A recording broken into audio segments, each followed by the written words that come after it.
Okey, Assalamualaikum. Hari ini cikgu akan ajar bab 7, biologi tingkatan 5, iaitu penyesuaian tumbuhan pada habitat. Ini adalah bab terakhirlah bagi tema 1 sebelum kita masuk tema 2. Okey, kita tengok apa yang kita akan belajar. Yang pertama kita tengok di sini ada sedikit info uniknya terarium. Kamu boleh tengok buku teks kamu, muka surat 133. Okey, uniknya terarium. Terarium ni adalah bekas kaca. Bekas kaca yang loop sinar. Dia untuk memelihara tumbuhan-tumbuhan kecil atau haiwan darat yang kecil. Okey, terarium ni gabungan tera dan rium. Tera maksudnya tumbuhan, manakala rium maksudnya bekas kaca. Dalam bekas kaca ni dihiasi dengan batu-batu kecil, kemudian ada arang, ada tanah, ada tumbuhan sukulen. Sukulen ni macam kaktus, okey. Kemudian ada lumut. Lumut ni sebagai medium, bahan-bahan ni sebagai medium utama lah. Okey, terarium mewujudkan satu ekosistem yang sehampir mungkin dengan persekitaran ataupun habitat semula jadi. Jadi dalam ni dia sama dengan sehampir mungkinlah dengan habitat semula jadi. Jadi setiap bahan yang dimasukkan tu ada fungsi-fungsinya untuk menseimbangkan habitat di dalam ini. Okey. Bekas kaca ditutup untuk mencegah kehilangan lembapan lah. Okey. Oleh yang demikian, terarium memerlukan penyelenggaraan yang minimum kerana adanya kitaran air semula jadi. Dalam ni dah ada kitaran air semula jadi, sebab bila dah ditutup ni, tumbuhan kecil itu akan menghasilkan wap air jugalah, dan dia akan berkitar di dalam ni. Sebab di sini dia ada masukkan air. Jadi kitaran air itu berlaku secara semula jadilah. Jadi penyelenggaraan tu tidak terlalu banyak lah. Dia akan berlaku kitaran secara semula jadi. Okey, itu terarium. Kamu boleh jugalah kalau nak cuba buat. Okey. Sekarang kita masuk apa yang kita nak belajar, iaitu 7.1 penyesuaian tumbuhan. Adaptasi merupakan penyesuaian organisma terhadap persekitaran. Adaptasi maksudnya macam mana organisma itu menyesuaikan diri terhadap persekitaran dia. Okey, semua organisma termasuk kita beradaptasi dengan persekitaran. Dekat mana pun kita berada, kita sentiasa beradaptasi. Okay, haiwan dan tumbuhan mempunyai struktur dan bentuk yang unik untuk menyesuaikan diri dengan persekitaran bagi memastikan kemandirian spesies. Jadi, setiap haiwan dan tumbuhan dia ada ciri-ciri pada diri dia supaya dia dapat menyesuaikan diri dan memastikan kemandirian spesies dia. Bagi tumbuhan dapat diperhatikan contoh ciri yang ada adalah pada bentuk daun, akar dan batang. Jadi bentuk daun dia, akar dia dan batang sesuai dengan persekitaran habitat dia dekat mana. Okey, di bawah ini menunjukkan contoh-contoh habitat, contoh-contoh tumbuhan yang hidup pada habitat yang berbeza. Okey, kita tengok di sini, ini dalam hutan. Di sini ini adalah pokok teratai. Kamu boleh tengok dia adalah tumbuhan yang terapung. Kamu boleh tengok bentuk daun dia besar supaya dia boleh terapung. Okey. Ini kaktus berada di padang pasir yang panas. Jadi kamu boleh nampak struktur dia macam mana supaya dia dapat sesuaikan diri pada persekitaran tersebut. Dan ini pula pokok di hutan tropika yang biasalah. Okay, jadi pada setiap persekitaran tu ada ciri-ciri tumbuhan yang dia boleh hidup pada persekitaran tersebut. kita nak kelaskan tumbuhan berdasarkan habitat. Okay. Tumbuhan dapat dikelaskan kepada 1, 2, 3, 4. 4 jenis, iaitu mesofit, hidrofit, halofit dan xerofit. Okey, kita tengok dengan lebih detail lagi. Ini pengelasan tumbuhan berdasarkan habitat. Okey, pertama halofit. Okey, halofit tumbuhan yang hidup di habitat berpaya. Okey, berpaya. Berpaya tu kawasan mana? Muara sungai atau ada tempat yang pertembungan air tawar dan air laut lah. Okey, kawasan paya dia kaya dengan kandungan garam. Kandungan garam. Contoh tumbuhan halofit ialah pokok bakau. Ingat halofit ni berpaya. Kemudian hidrofit. Tumbuhan yang hidup di habitat berair. Hidro air, berair. Sama ada dia hidup di permukaan ataupun ditenggelam dalam air. Itu kedua-dua tu disebut sebagai hidrofit. Contoh pokok teratai dan elodia. Ya, ini hidrofit berair. Okey. Kemudian mesofit. Tumbuhan yang hidup pada habitat yang tidak terlalu kering dan tidak terlalu berair. Maksudnya sederhanalah. Okey. Tapi dia ada bekalan air yang cukup. Kebanyakan tumbuhan ialah tumbuhan, kebanyakan daripada tumbuhan dekat dunia ni adalah tumbuhan mesofit. Kira tumbuhan mesofit lah paling banyak dekat bumi kita. Okay, contoh pokok mangga, pokok bunga raya, pokok getah, tumbuhan yang biasa kamu jumpa sebab dia berada pada kawasan yang tak terlalu berair dan tak terlalu kering. Macam di keadaan di hutan kita di Malaysia. Okey. Kemudian xerofit. Okay, xerofit adalah tumbuhan yang hidup pada kawasan yang panas. Panas, kering dan kehadiran air yang sikit lah, yang minimum. Okey. Contoh seperti di kawasan gurun. Contoh pokok kaktus dan pokok kurma. Jadi itu adalah 4 pengelasan tumbuhan: halofit, hidrofit, mesofit dan xerofit. Halofit berpaya, hidrofit berair, mesofit kawasan yang tidak terlalu kering dan tidak terlalu berair. Xerofit adalah kawasan yang panas. Okey, ciri penyesuaian tumbuhan itu tumbuhan hidrofit, halofit dan xerofit. Okey. Halofit berpaya. Apa ciri-ciri yang ada pada tumbuhan yang nak hidup di kawasan berpaya? Okey. Tumbuhan halofit adalah tumbuhan yang dapat hidup di habitat yang paya, dia mempunyai kepekatan garam yang tinggi dan oksigen yang rendah. Okay, sebab paya ni adalah pertembungan antara air tawar dan air masin. Okay. Pokok bakau yang hidup di kawasan paya bakau ni adalah contoh salah satu halofit. Okay.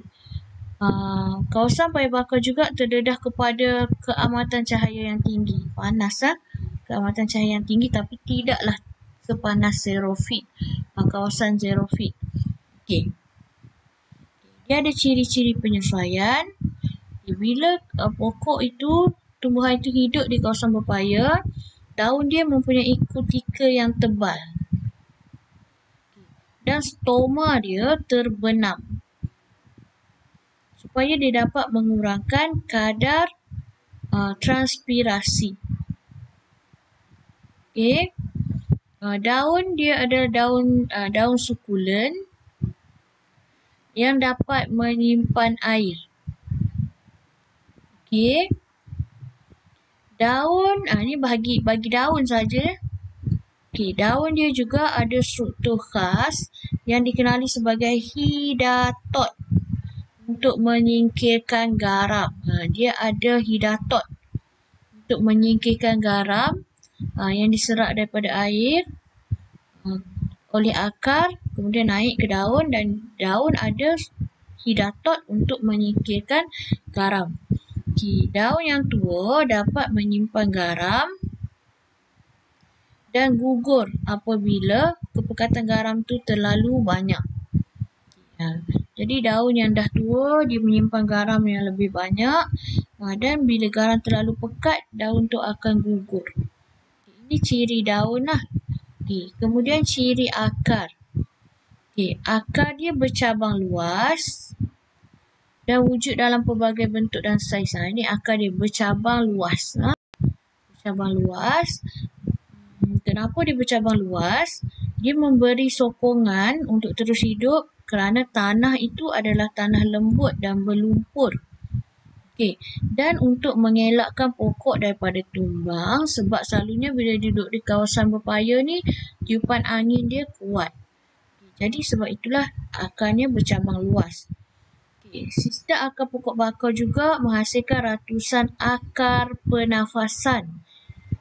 Akar pernafasan yang tumbuh tegak di atas permukaan tanah yang dipanggil pneumatofor. Bila kamu lalu di kawasan berpaya, kamu akan nampak daripada tanah tu ada kayu-kayu macam tu. Kayu-kayu itu adalah akar, akar pokok bakau, akar pernafasan. Dia tumbuh tegak. Dan akar itu dipanggil pneumatofor. Pada akar itu ada banyak liang. Liang itu disebut sebagai lenticel untuk membenarkan pertukaran gas dengan atmosfera. Subsel akar pokok bakau mempunyai kandungan garam yang lebih tinggi daripada air laut. Oleh itu, subsel akar tidak kehilangan air. Kalau kamu tanya kenapa dia boleh duduk dalam air masin dan sel dia tak mengalami, dia tidak akan kecut lah. Kenapa? Kerana subsel akar dia mempunyai garam yang lebih tinggi daripada air laut. Jadi air tak akan hilang secara osmosis. Pokok bakau memperolehi air dan garam mineral melalui air laut yang masuk ke dalam akar. Dia dapat air dan garam mineral melalui air laut yang masuk dalam akar dia. Itu adalah penyesuaian pokok halofit, iaitu daun berkutika tebal, daun yang sukulen dan boleh menyimpan air, ada hidatot, daun tua menyimpan garam. Kalau akar bercabang luas, kemudian ada akar pernafasan iaitu pneumatofor. Dekat akar ada banyak liang iaitu lenticel untuk pertukaran gas, dan subsel akar juga mengandungi garam yang lebih tinggi daripada air laut supaya tak kehilangan air. Kemudian kita tengok pada hidrofit. Hidrofit adalah kawasan yang berair. Sama ada dia terapung ataupun dia tenggelam lah. Pokok hidrofit dia mempunyai akar serabut halus. Kenapa dia akar serabut halus yang banyak? Untuk menambah luas permukaan dan memerangkap gelembung udara untuk menjadikan tumbuhan hidrofit juga lebih stabil dan lebih ringan. Jadi hidrofit mempunyai akar serabut halus yang banyak supaya dia dapat menyediakan luas permukaan yang besar dan dapat memerangkap gelembung udara untuk menjadikan tumbuhan hidrofit ini dia lebih ringan dan lebih stabil. Ciri akar tumbuhan hidrofit membolehkannya terapung dan dia boleh tegak dalam air di samping daya apungan yang dihasilkan oleh air sekeliling.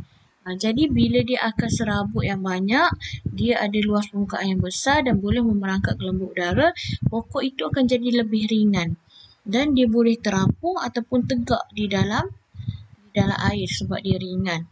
Okey. Dan dibantu juga dengan daya apungan.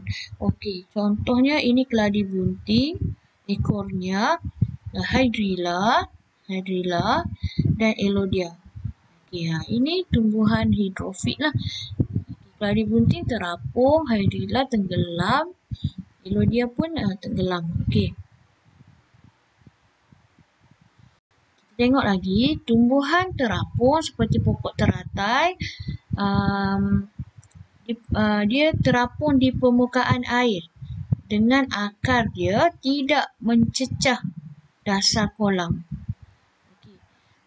Daun dia juga lebar, nipis dan rata untuk membantu dia menyerap cahaya matahari sebanyak mungkin supaya dia boleh berfotosintesis. Stoma bertaburan, kebanyakannya pada epidermis atas. Kalau kita tengok tumbuhan darat, dia banyak pada epidermis bawah. Tapi kalau tumbuhan terapung macam teratai, dia banyak di epidermis atas. Okey. Epidermis atas juga ada diliputi oleh kutikel berlilin dan kalis air untuk memastikan stoma itu dapat terbuka lah, sentiasa terbuka.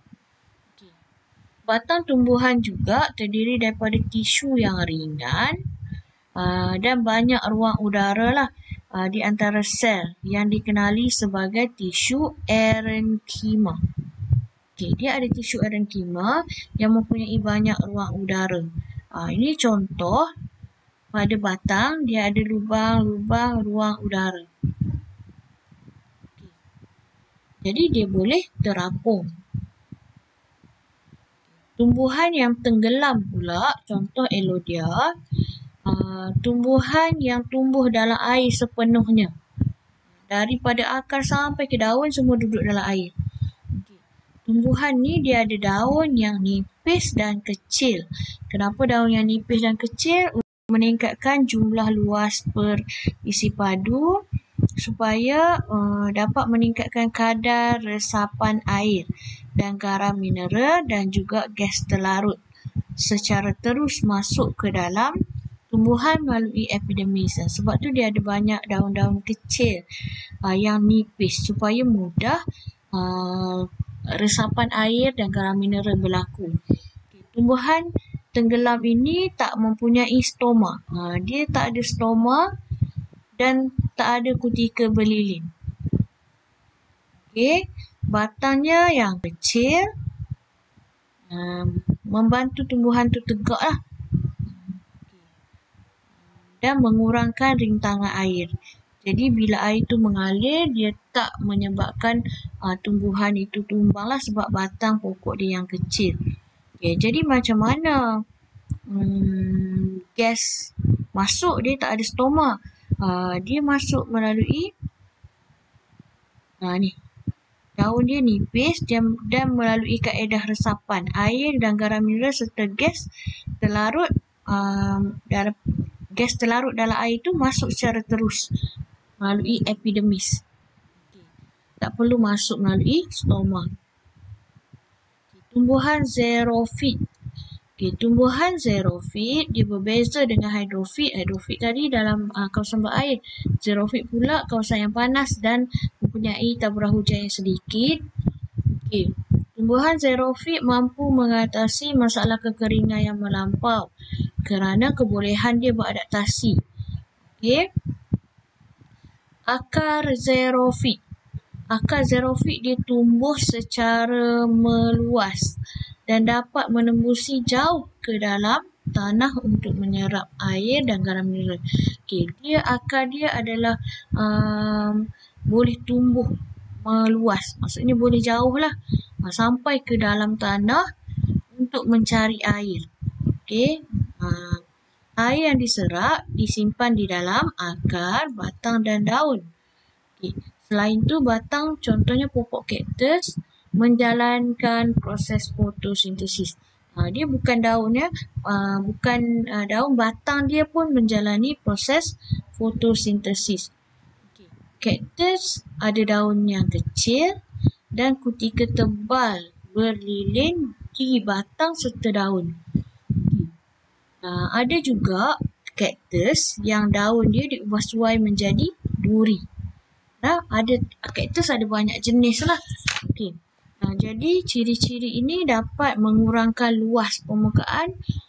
Bila daun tu jadi duri, lalus, jadi kuranglah permukaan yang terdedah kepada cahaya matahari. Jadi kurang kehilangan air secara transpirasi. Kehadiran duri itu juga membantu kaktus mendapatkan bekalan air dengan mengumpulkan embun. Okey, embun akan menitis ke atas tanah dan diserap oleh akar. Jadi bila embun tu ada di hujung-hujung duri, kemudian dia menitis jatuh ke atas tanah dan diserap pula oleh akarnya. Okey. Duri juga dapat menghalang tumbuhan ni daripada dimakan oleh haiwan lah. Itu untuk mengekalkan kemandirian spesies. Stoma pada kaktus pula dia terbenam. Stoma pada kaktus dia terbenam untuk mengurangkan penyejatan air daripada daun. Ataupun batang kaktus. Itu tentang hidrofit, xerofit dan juga hidrofit, xerofit dan juga halofit. Yang satu lagi adalah mesofit. Mesofit itu seperti pokok biasalah sebab dia mempunyai persekitaran yang cukup air tidak terlalu banyak dan juga tidak terlalu kering, jadi tidak diulaslah dalam bab ini. Itu penyesuaian 3 jenis tumbuhan. Okey, itu saja. Ini lawatan ke Taman Botani yang sekarang tak bolehlah lawatan ke Taman Botani, dan itu saja untuk bab 7. Okey, ini praktis normatif. Ini yang kita belajar untuk bab 7, penyesuaian tumbuhan pada habitat. Okey. Kemudian nanti kita akan sambung dengan tema 2, ekosistem dan kelestarian alam sekitar. Okey, itu saja. Terima kasih.